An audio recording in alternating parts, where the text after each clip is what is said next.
India Bangladesh உறவு படு மோசமான நிலையில் இருப்பது அனைவரும் அறிந்ததுதான். பெங்களாதேஷ் இந்தியாவிற்கு எதிராக பல புகார்கள் கூறுவது மட்டுமல்ல, வெஸ்ட் பெங்கால், பீகார் போன்ற மாநிலங்களை, வடகிழக்கு மாநிலங்களை எல்லாம் பிடித்து நாங்கள் எங்கள் ஆட்சியின் கீழ் கொண்டு வருவோம் என்றும், இந்தியாவிற்கு பாடம் புகட்டுவோம் என்றும் கொக்கரிக்கிறது. இந்தியாவை கூறு போடுவோம் என்றும் பேசுகிறது. சிக்கன் நக்கை பார், என்ன செய்கிறோம் என்று பார் என்றும் கொக்கரிக்கிறது பெங்களாதேஷ். இப்போது நமக்கெல்லாம் ஒரு கேள்வி வரும், நமது இந்தியா இந்த அளவு பலகீனமான ஒரு நாடா, இயலாமை கொண்டதா?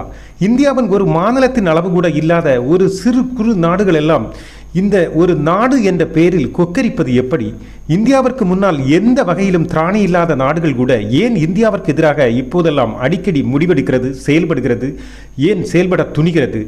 ஏன் இப்படியெல்லாம் கொக்கரிக்கிறது? பார்ப்போம் ஏன் என்று. மற்றவர்கள் சொல்வது போல 4th லார்ஜஸ்ட் இராணுவம், 4th largest economy, chief technology என்றெல்லாம் சொல்லுவது போல இதெல்லாம் அனைத்து திறமையும் கொண்ட நாடுதான் இந்தியா.